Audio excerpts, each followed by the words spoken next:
खुश रंग परिंदों ने बरसात की कंकर की दिल झूम उठा, दिल झूम उठा।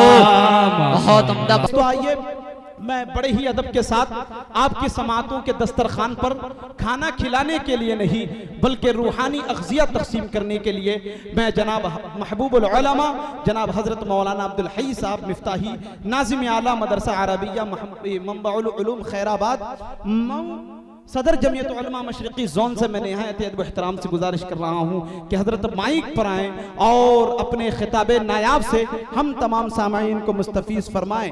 इस शेर के साथ हज़रत का इस्तकबाल के खतीब आ रहे हैं, खतीबे ज़ीशान आ रहे हैं, अरे लेके दिल के चैनो करार आ रहे हैं और वक्त की नज़ाकत है अल मुख्तसर, खिताबत के सुपर स्टार आ रहे हैं।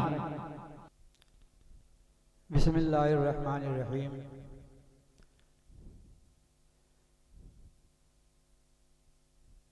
अल्हम्दुलिल्लाहि रब्बिल आलमीन वस्सलातु वस्सलामु अला सय्यिदिल अंबिया वल मुरसलीन अम्मा बाद। क़ाल नबी सल्लल्लाहु अलैहि वसल्लम मन तअल्लमल कुरान व अल्लमहु औ कमा क़ाल अलैहि सलातु वस्सलाम।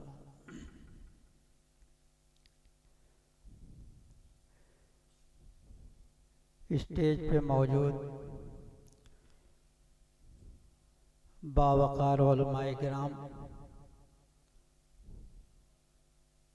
मुअज़्ज़ज़ हाज़िरीन मजलिस,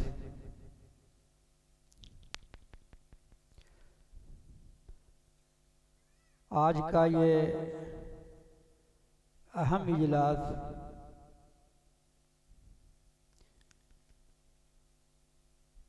कई एतबार से और कई मुनासिबत से बहुत ही अहम है। सबसे पहली बात तो ये है कि आज का ये इजलास हमारे बहुत ही करीबी साथी, दिन रात बातचीत होती रहती थी। शायद कोई हफ्ता नागा होता रहा होगा कि उनका फ़ोन इशा के बाद या फजर के बाद न पहुंचता रहा हो और गुफ्तगू न होती रही हो, जिससे मेरी मुराद हज़रत मौलाना इनामुल हक़ साहब कासिमी मदनी रहमतुल्लाह अलैह, उनकी यादगार में आज का ये इजलास मुनाकिद किया गया है। मैं कुछ और आगे कहने से पहले आज के इस इजलास के जो जिम्मेदारान हैं उनकी सोच पे मुबारकबादी पेश करता हूँ। दूसरी बात यह है कि आज का ये इजलास, इसका इब्तिदाई हिस्सा मुसाबक़े कुरान पे है। अभी हमारे चंद होनहार तालिब इल्म, कुरान को पढ़ने पढ़ाने वाले तलबा आप हज़रात के सामने पेश होंगे, आएंगे और अपने अपने अंदाज में तिलावत कलाम पाक पेश करेंगे। कुछ तो ऐसी चीज़ें होती हैं, कुछ ऐसी सलाहियतें होती हैं कि खुदा की तरफ से खुदादाद सलाहियतें होती हैं, जैसे कि आदमी के अंदर अल्लाह तबारक व तआला ने ऐसी आवाज़ आदमी को अता की है जिसमें बड़ी ही कशिश होती है। वो तो अपनी जगह है, लेकिन तजवीद के साथ कुरान अभी हमारे सारे तलबा आएंगे, आप हजरात के सामने तिलावत कलाम पाक पेश करेंगे।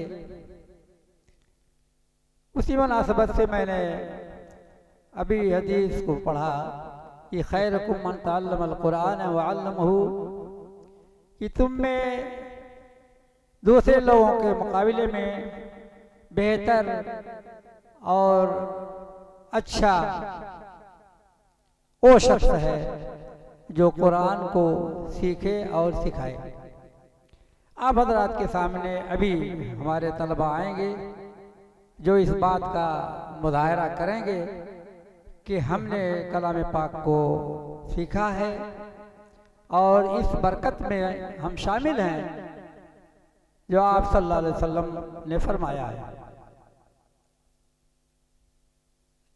तीसरी बात यह है कि आज के इस इजलास में हमारे मेहमान खुसूसी हम सब के बड़े हज़रत मौलाना मुफ्ती मोहम्मद यासिर साहब दामत बरकातहुम, वो भी तशरीफ़ फरमा हैं। मुसाबक़े के बाद असल खिताब आप हजरात से वो फरमाएंगे और उसी पे जलसे का इख्तिताम होगा। मैं आप हजरात के सामने बड़ी लंबी चौड़ी तकरीर करने के लिए नहीं आया हूँ। अन्य सदर का ये काम होता है। सदर का काम तो सिर्फ इतना होता है कि आप हजरात से कुछ गुजारिशात कर दें और इस बात की तरफ इशारा और निशानदेही कर दें कि आपके आज के इस इजलास में क्या होना है, क्या आज का प्रोग्राम है, आप हजरात को उससे रोशनास करा दें। तो मैंने तीन बात आप हजरात से, तीन की तीनों बातें आपको इश्तिहार के जरिए से भी मालूमात में आ चुकी हैं कि यह हज़रत मौलाना इनामुल हक साहब कासिमी मदनी रहमतुल्लाह अलैह की यादगार की मुनासबत से ये जलसा कहिए, मुसाबक़े कुरान कहिए और इस्लाह मुआशरे के तौर पर हज़रत मौलाना मुफ्ती मोहम्मद यासिर साहब का खिताब होगा। आप हजरात से मैं बस इतनी ही गुजारिश करके रुखसत होना चाह रहा हूँ कि जब तक हम लोगों का ये प्रोग्राम, ये इजलास चले, आप हजरात खूब इत्मीनान के साथ बैठें और बातें सुनें। और सुनने ही तक नहीं, ये भी मैं गुजारिश करता चलूं कि ये जलसा शो नहीं होना चाहिए। आज के इस इजलास में पहले तो आप देखिए कि हमारे बच्चे जो इन बोरिया पे बैठने वाले तलबा, किस अंदाज में इन्होंने कुरान को सीखा है और किस अंदाज में इन्होंने पढ़ा है, उससे हम सबको सबक लेना चाहिए। और उसी के साथ साथ हज़रत मौलाना मुफ्ती साहब का जो खिताब हो, जो बातें आपके सामने बताई जाएं, आज के मुआशरे में जो बिगाड़ और जो खराबियां आ रही हैं, आ चुकी हैं, वो हम सब के सामने वाज़े हैं। सारे लोग बखूबी उससे वाकिफ़ हैं। तो इन सारी बातों को सुनने के बाद उस पर सुनने से ज़्यादा अमल करने की कोशिश करेंगे।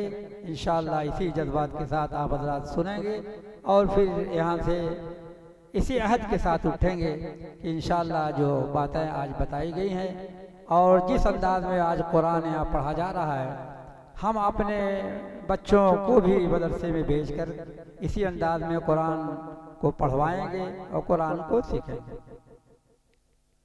हम ये नहीं कहते कि असली तालीम आप बच्चों को न दिलवाइए, कभी भी हम लोगों ने मुखालफत नहीं की। मैं तो समझता हूँ कि हमारे उलमा में से कोई भी इसके मुखालिफ नहीं होंगे कि असली तालीम नहीं हासिल करना चाहिए, लेकिन इस बात की ज़रूर हम लोग कोशिश करते हैं कि आप हजरात अपने छोटे बच्चों को कम अज़ कम हमें 5 साल दर्जे प्राइमरी 5 तक के लिए ज़रूर दीजिए, ताकि हम दीन की बुनियादी बातें उन्हें सिखा दें और इससे इंशाअल्लाह आपके घर में भी बरकत आएगी और आगे भी चल करके बच्चा डीएम हो जाए या डॉक्टर एमबीबीएस हो जाए, जज हो जाए। देखा है बहुत सारे लोगों को कि बड़े बड़े पोस्ट पे चले गए और नहीं कुरान पढ़ा है, अपने आंखों देखी चीज़ है। रिटायर होने के बाद उन्होंने किसी मौलवी, किसी हाफिज साहब से अपने घर पे बुला करके कुरान को सीखा है, पढ़ा है, उनको उस वक्त होश आया। बहरहाल जब आया तभी सही। इसलिए हम आप हजरात से गुजारिश करके मैं रुखसत होना चाहता हूँ कि आइंदा आप हजरात इस बात का ख्याल रखें कि हम मदरसे वालों को कम अज़ कम अपने बच्चों को 5 साल तक ज़रूर दीजिए, ताकि हम दीन की बुनियादी बातें उन्हें सिखा दें। उसके बाद आप असली तालीम स्कूलों में भेज करके पढ़ाइए, शौक़ से पढ़ाइए, एमबीबीएस डॉक्टर बनाइए, डीएम बनाइए, आईएएस के इम्तिहान में बैठाइए। इससे कोई मुखालफत हमारी नहीं है, न इंग्लिश या किसी ज़बान से हमारी कोई मुखालफत है। ये गुजारिश करते हुए मैं आपसे रुखसत होना चाहता हूँ। और जो यहाँ के लोगों ने मुझे इज्जत दी है वो तो एक जिम्मेदारी की चीज़ थी। हम लोग तो बहुत ज़माने से 7वीं बार में मऊ ज़िले का अभी मुंतखब हुआ था, 1.5-2 महीने पहले जो है, जो नया टर्म शुरू हुआ था, तो 7वीं बार में मऊ ज़िले का सदर बना था। अब इधर मशरकी जोन की सीट वो खाली हो गई थी। मौलाना अब्दुल रब साहब आदमी को उत्तर प्रदेश का सदर बना दिया गया था। जिस तरीके से उनका इंतखाब हुआ इत्तेफाक राय से, एक आदमी ने किसी दूसरे का नाम उनका नाम आने के बाद पेश नहीं किया, न कोई कहीं से इख्तलाफ रहा।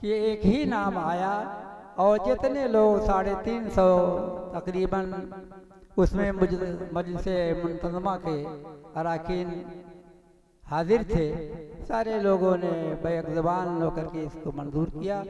ये अल्लाह का करम और शुक्र है। ई शहादत बदौर बादू ने ताल बख्शत खुदाए बख्शिंदा व आखिर दावाना अल्हम्दुलिल्लाहि रब्बिल आलमीन।